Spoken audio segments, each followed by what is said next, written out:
The story begins in the grand halls of the Galactic Council, a place where the most advanced minds in the galaxy meet. The chamber is filled with tall, shining beings of different species, their skin glowing, their eyes cold and full of pride. At the center, a hologram flickers to life. It shows a group of human scientists on the moon, inside a small lab surrounded by heavy machines and glowing screens. The aliens laugh. Humans again. One of them sneers, his silver skin reflecting the lights. Always trying to touch the stars, they never learn. Another adds, they still believe they can bend light? Primitive superstition? They should stick to their little planet. The recording continues. A human woman stands before the camera, her voice calm but filled with determination. This is Dr. Ilara Wynn, lead scientist of Project Singularity, she says. If our calculations are correct, this experiment may allow us to manipulate starlight using quantum compression. For the first time, humanity may control the energy of the stars themselves. The aliens burst out laughing. The council chamber fills with echoes of amusement. To them, Earth is a child among giants, small, slow, and weak. No human ship could match their fleets. No human lab could rival their knowledge. But on Luna Base, deep under the moon's gray surface, Dr. Ilara Wynn ignores the galaxy's laughter. She and her small team have been working for years, through failures, blackouts, and dangerous energy spikes, to unlock something no one else dared to touch. The base is quiet except for the hum of machines. Ilara stands before a massive energy chamber surrounded by glowing rings. Her eyes are tired but focused. Are we ready? She asks. Her assistant, Lieutenant Rian Kaur, nods nervously. All systems online, Doctor. Power flow at 98%. If we push it higher, the reactors might not hold. Ilara gives a small smile. Then let's make history. They begin the sequence. Outside, the stars around Sol seem to shimmer, faintly, almost like they're breathing. On the monitors, strange wave patterns appear. The readings make no sense. The frequencies twist, fold, and vanish into each other like reflections in broken glass. Rian frowns. I'm getting interference from the deep sensors. It's coming from the void itself. Good, Ilara says quietly. That means it's working. As the experiment continues, the energy chamber begins to glow brighter. Blue at first, then white, then something darker, like light being swallowed. The air feels heavy. The floor vibrates. Suddenly, every alarm on the base screams. Power surge, the field is expanding, Rian yells. We're losing control. Ilara rushes to the main console. Stabilize it. Increase magnetic containment by 20%. But it's too late. The lights flicker. The stars outside, the observation window flicker too. Every single one of them, as if the universe itself just blinked. The energy field pulses like a heartbeat. Then for one horrifying moment the moon trembles. A deep hum fills the air. Not sound, but something deeper. The kind of vibration that rattles the soul. Then, silence. All systems shut down. The power dies. The hum stops. The room goes cold and still. Ilara stands frozen, her chest heaving. The experiment chamber now holds a floating sphere, dark, perfectly round, and pulsing faintly with a red glow. Rian whispers, "What is that?" Ilara doesn't answer. She just stares. Outside, the earth shines below, beautiful and unaware of what just happened. Status report, she finally says. Everything offline, Rian replies. No signals going out, no readings coming in. It's like it's absorbing everything. Ilara approaches the dark sphere slowly. The air around it feels wrong, heavy, distorted, as if time itself is bending. She reaches out with a scanner. The device flickers and dies instantly. Rian's voice shakes. Doctor, we should shut it down. She looks at him with calm eyes. We already did. For several minutes, no one moves. Then, faintly, the communication console crackles to life, just once. Signal detected, the computer says. Origin, internal. Message unreadable. Ryan leans closer. Internal? From where? Before anyone can answer, the screen flashes with static. Then, in a distorted whisper, a voice comes through. It's Alara's own voice, recorded earlier, but twisted, echoing like something else is speaking through it. It worked, but it's not ours anymore. The console sparks and dies. Rian stumbles back. What does that mean? Ilara doesn't respond. Her eyes are fixed on the dark sphere. The glow inside it is getting stronger now, pulsing faster. Outside, on the far edge of the solar system, sensors begin to pick up strange readings. Stars flicker again. Gravitational waves ripple through space. In the Galactic Council chambers, the laughter stops. A cold silence spreads as alien scientists stare at their instruments. The readings show something impossible. The energy field from Sol is spreading across light years in seconds. What have they done? One alien whispers. No one answers. And far away, on Luna Base, Dr. Alara Wynn finally steps back from the glowing sphere and says quietly, "I think we've started something we don't understand."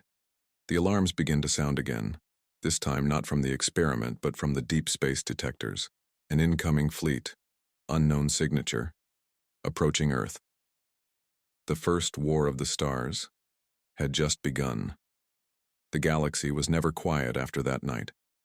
Every sensor, every deep space probe, every listening post, all of them detected the same impossible event. A wave of energy had burst out of Sol's system, faster than light, faster than thought. It was as if reality itself had hiccuped, and at its center was Earth. Far away on the world of Velthara Prime, Admiral Zareth Vorn stared at the readings in disbelief. He was a tall, scaled alien with black armor and sharp eyes that could see in infrared.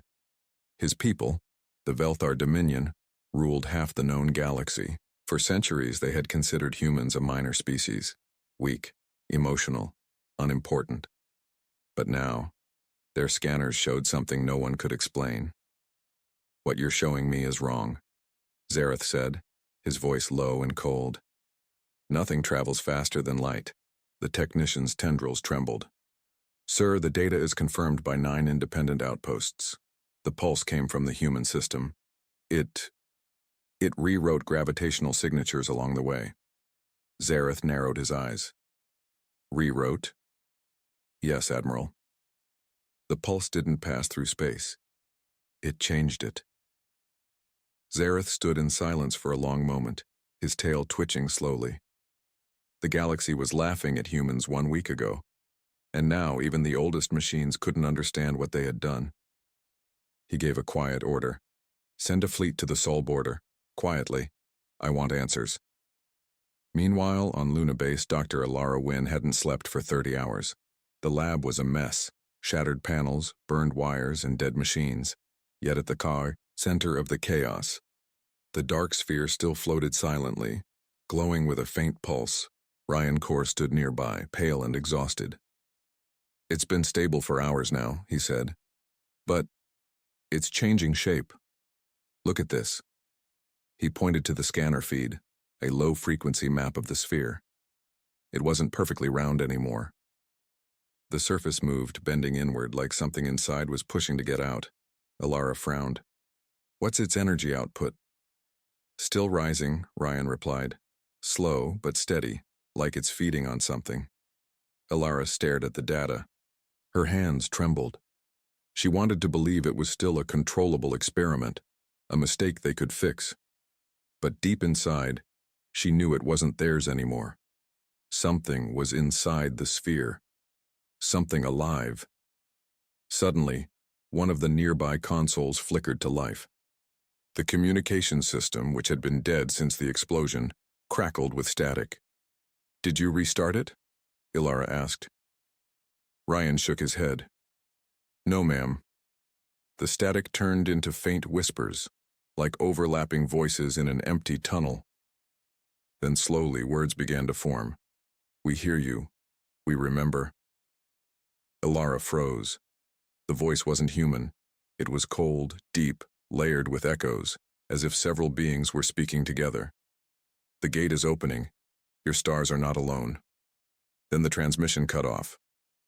The room went dead quiet. Ryan swallowed hard. Was that coming from the sphere? Alara nodded slowly. Yes, it's sending a signal. But to where? At the same time, on Velthara Prime, Admiral Zareth received a report from his fleet. The lead ship, Vexeron, had reached the Sol border and immediately vanished from sensors. No explosion, no wreckage, just gone. He slammed his clawed fist against the control table. "Find it! Use the emergency scan protocols!" The technician scrambled. After a few seconds, a faint signal appeared, a short transmission from the Vexeron's black box. Zareth listened. The message was only 3 words long. The stars moved. He froze. The words echoed in his mind like poison. The stars moved? Impossible. Zareth stood up slowly. "Prepare the fleet. We're going to Sol ourselves." Back on Luna Base, the dark sphere suddenly emitted a sharp pulse. The lights dimmed, the air hummed, and every computer turned on by itself. The screens filled with symbols, ancient Terran script that no one had seen in centuries. Ilara recognized it immediately from old archives. "It's old human language," she whispered. "Pre-expansion era, but how?" Then the symbols rearranged into words. "Project Eternity, online." Ryan stepped back. "Project what?"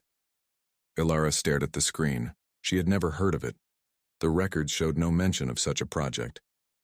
"What if this experiment wasn't new?" she said quietly. "What if we only reactivated something ancient?"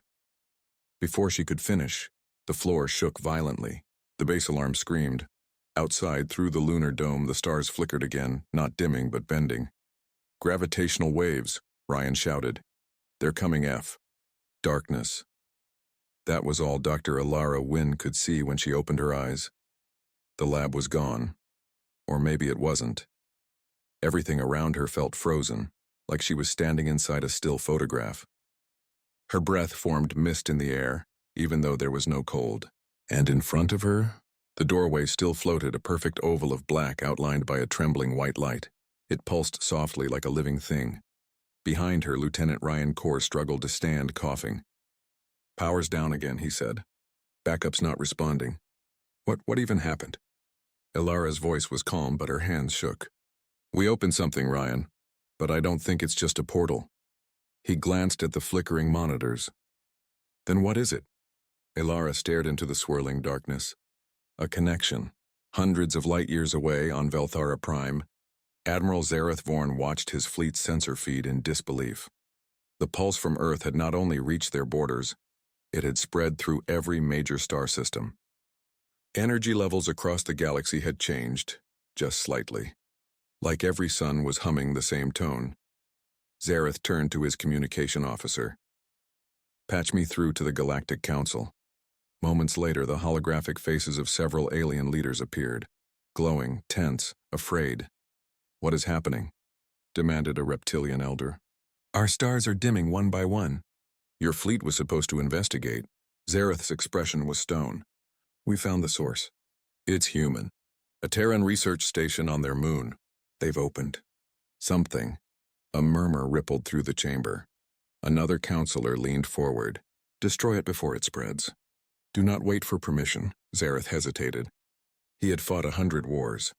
He had seen suns die, civilizations vanish. But this felt different. This didn't feel like war. It felt like awakening. Back on Luna Base, Ilara moved slowly toward the dark doorway. It wasn't just a hole anymore. It was moving. The edges rippled as if invisible waves were passing through it. And faintly, a voice echoed from inside. It wasn't one voice. It was many overlapping like a choir. Some sounded human, others didn't. "You shouldn't have opened it," Ryan stumbled back. "Did you hear that?" Ilara nodded slowly. "Record it."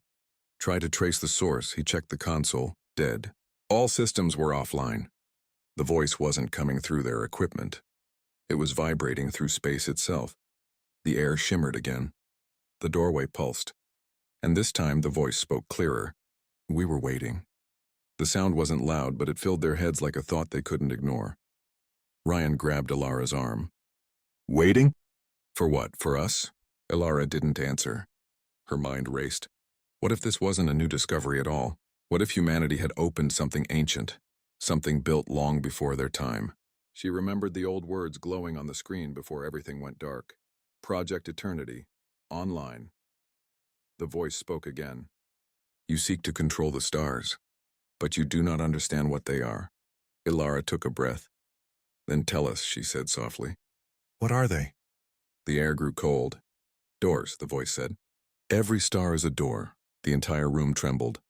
Outside, through the cracked dome, they could see the stars flickering in perfect rhythm. Thousands of them, pulsing together like the heartbeat of the universe. Ryan's face turned pale. Doctor, I think it's communicating through the stars themselves. Ilara's voice was barely a whisper. No, not communicating. Commanding. In the depths of space, alien fleets began to lose contact with their home worlds. Stars went dark, not from explosion, but from absence. It was as if someone had turned off their light. Across the Galactic Council's worlds, panic spread. Power grids failed, ships drifted, and old myths whispered among the stars. Stories of an ancient Terran empire that once controlled the light of suns. Most believed it was legend. Now it didn't feel like one. Back on Luna Base, the doorway suddenly brightened. Ilara covered her eyes, but through the glare she saw shapes. Shadowy figures moving inside the light. Humanoid. Tall. Silent. Then a figure stepped forward. A blurred outline. Its voice deep and echoing. Dr. Ilara Wynn, we know you, she froze.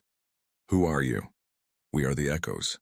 The first ones who crossed, the guardians of what you called Project Eternity. Ryan whispered. How do they know your name?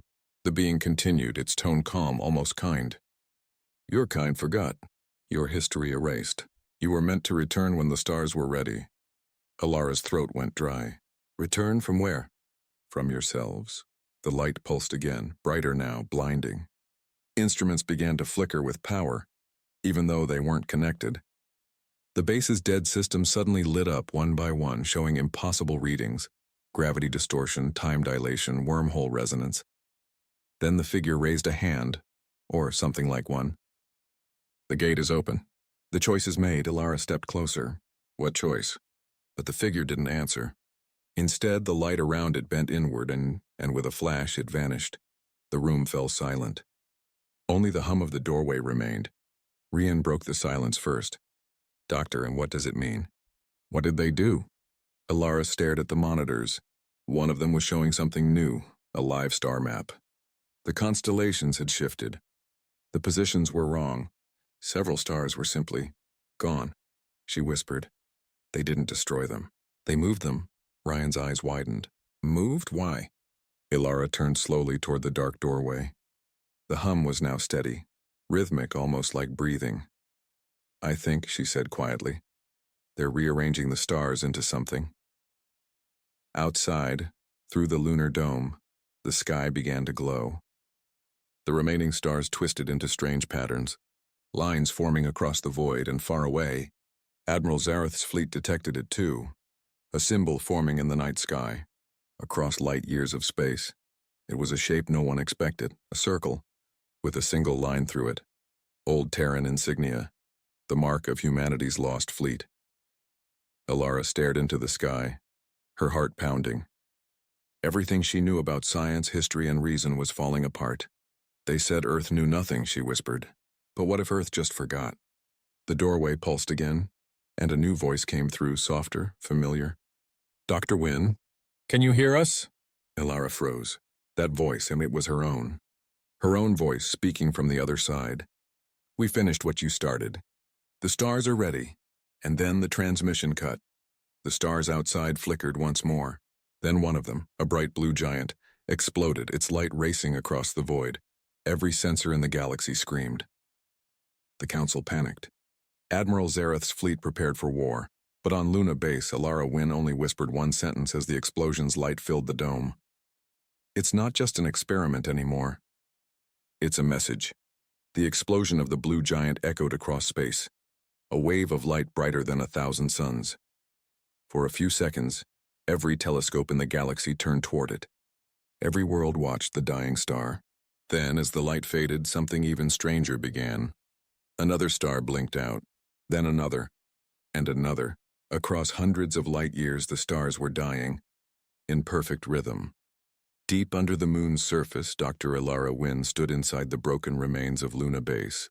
The ground still shook from the shockwave. Cracks ran across the glass dome and dust floated in the thin air. Her eyes were fixed on the data streaming from the surviving consoles. "It's spreading," she whispered. "Whatever we opened. It's moving through the galaxy." Her assistant, Ryan Core, was pale and trembling. "We started this, didn't we? That thing, that gate, it's changing the stars." Ilara didn't answer right away. She stared at the readings. Gravity distortions, energy signatures, pulse waves, all synchronized to the same frequency. "They're not dying," she said finally, her voice low. "They're being drained. Something is pulling the light out of them." Ryan looked horrified. "Pulling it where?" Ilara turned slowly toward the black, glowing doorway at the center of the lab. There. Far away, Admiral Zareth Vorn's fleet reached Sol's outer border. Hundreds of alien warships glided silently through the void, their hulls reflecting the fading light of the dying stars.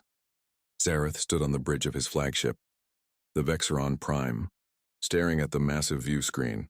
"Status report," he commanded. "Admiral," the technician said nervously. "Our long-range scans confirm the energy sources inside the human system, specifically Luna, but there's something else." Zareth's eyes narrowed. "Speak." The readings show an artificial structure forming behind the distortion. Big. Bigger than any ship or station ever recorded. Zareth leaned forward. "Show me." The image flickered to life, a shadow in space slowly taking shape. Lines of light stretched across the void, connecting the dying stars. At their center, a massive ring began to form. "What is that?" One officer whispered. Zareth's voice was grim. "A weapon." Back on Luna Base, alarms blared. The dark doorway had begun to pulse violently, sending waves of invisible force through the lab. Equipment flew off the walls. Metal bent like paper. Rian grabbed the console to stay upright. "Doctor, the gate's expanding." Ilara fought against the roaring wind. "Stabilize the energy core. If it breaches, it'll consume the whole base." "I can't," Ryan shouted. "It's not responding. It's like it's alive." Then through the chaos, a deep voice echoed. The same voice they'd heard before. "Do not fear the dark. It is where you came from." Ilara froze. "Who are you?" she shouted. The air shimmered and a ghostly figure appeared in front of the doorway. Tall, human-shaped, made of golden light. Its face was blurred, but its voice was calm. "You called it an experiment. It was never that. It was a memory, yo." The stars were still trembling. Every observatory in the galaxy, from the frozen moons of the Vorn Dominion to the floating cities of the Xylan Coalition, stared at the same impossible image. A Terran ship, older than any known design, awake again after eons of silence. Its name glowed across its massive hull, Project Eternity, written in ancient Earth lettering no alien could read. Yet every translation AI whispered the same word. Origin. Inside Luna Base, Dr. Ilara Wynn and her assistant Ryan Core watched the ship hang above the moon like a second sun. Its light bathed the cratered surface in a silver glow. The energy readings were off every scale. The vessel was alive, and somehow it was drawing power from the gate they had opened. Rian's voice shook. "It's connected to the experiment. To us, but how? That ship shouldn't exist." Ilara stared at the readings, her hands trembling. "It shouldn't," she whispered. "But it does. It's responding to human DNA signatures. It recognizes us," Rian frowned. "Recognizes us? You mean?" Before he could finish, the base shook violently. Dust rained from the ceiling. Warning lights flared red. "Multiple warp signatures detected," shouted the console AI. "Incoming fleet, Zorath Alliance warships." Ilara's heart sank. The Zorath were powerful, ruthless, and terrified of what humans had done. "They think we're a threat now," Ryan said. "They're coming to destroy us." Above the moon, the Zorath fleet emerged from hyperspace. Hundreds of black, blade-shaped warships surrounding the glowing Terran vessel. Their commander, Lord Cathorn watched from his throne-shaped chair, his eyes glowing faintly. "Target the human construct," he ordered.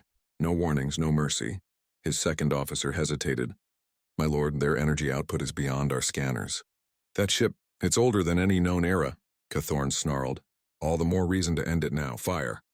The fleet unleashed a storm of plasma and antimatter rounds. For a moment, space filled with fire. Then, nothing. The explosions vanished before touching the ship, swallowed by a shimmering barrier of blue light. On Luna base, Ryan gasped. It absorbed the attack. Like it didn't even happen. Ilara leaned closer to the screen. No, not absorbed. Her eyes widened. Copied. Outside, the Project Eternity ship glowed brighter. It had learned from the assault, replicating the enemy's weapons energy and amplifying it. Then, with one silent pulse, it released the same energy back, a wave that passed through the Zorath fleet like a shadow. In seconds, every alien ship went dark. Engines dead, shields offline. No explosions, just silence. Cathorn stood frozen, his bridge bathed in red alarms. What did they do? No one answered. Back on Luna, the air crackled. The ancient ship began transmitting, not in any alien tongue, but in Terran standard. Human signature confirmed. Accessing command archive. A deep, mechanical voice filled the base. Designation Dr. Ilara Wynn. Genetic match to Directive Line 01. Ilara's heart stopped. Directive Line 01? Authorization accepted. Reactivating primary protocols. On the console, data flooded the screens.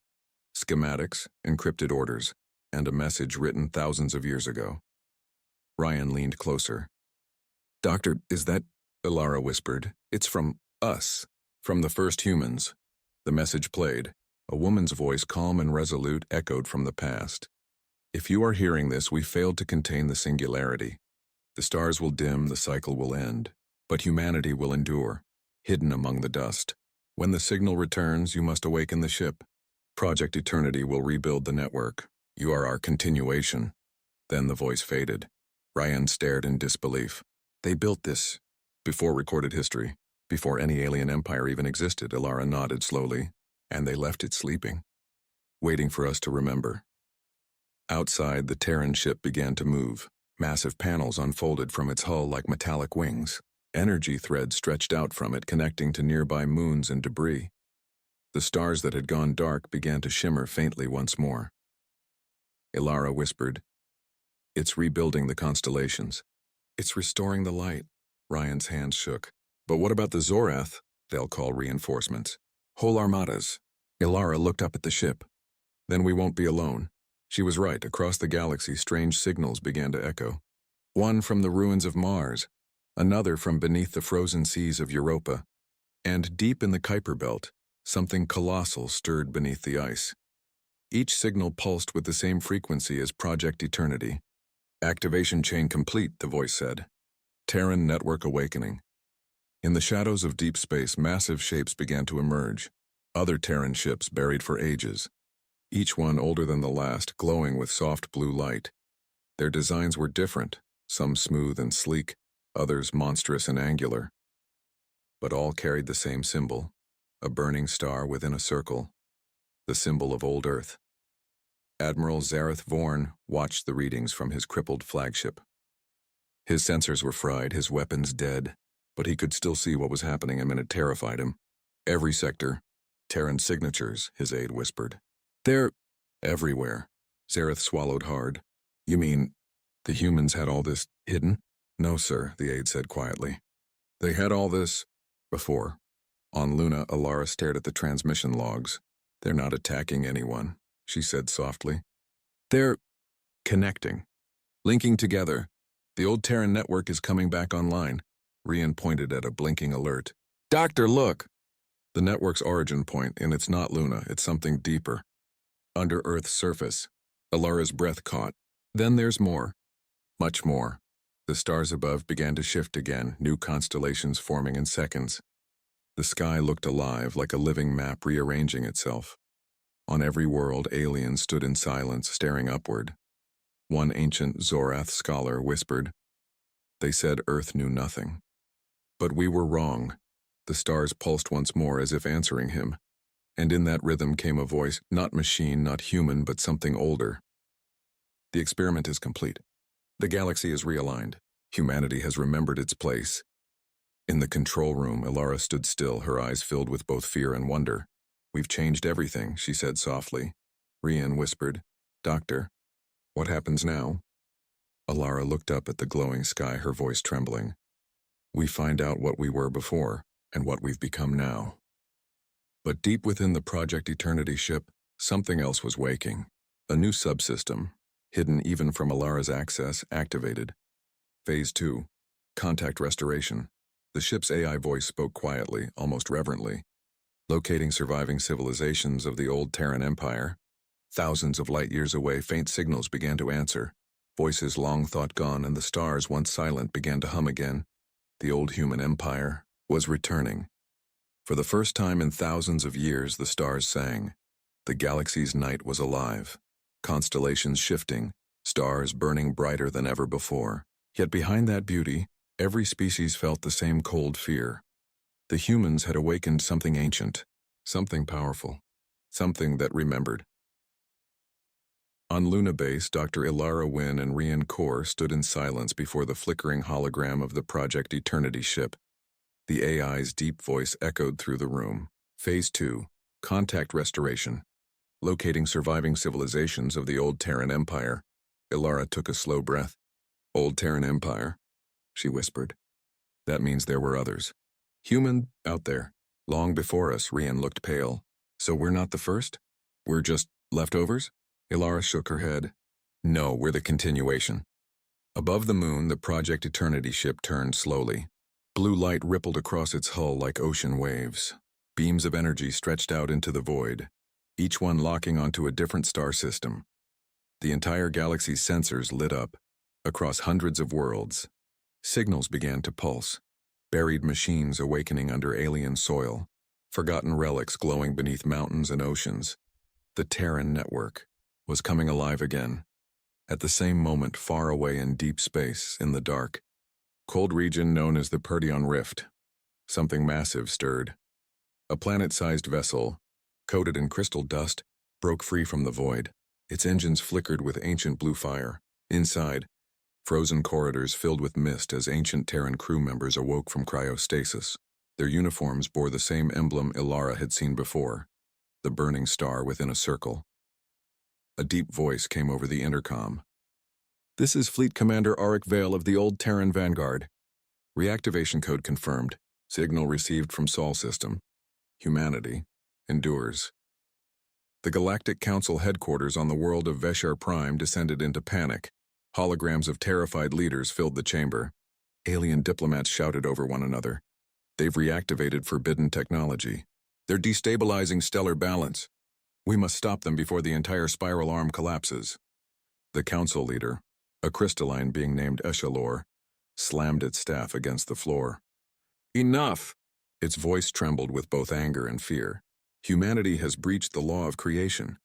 They are no longer explorers. They are architects of the stars. We must contain them, or we all die." In orbit above Earth, the Project Eternity ship received their message.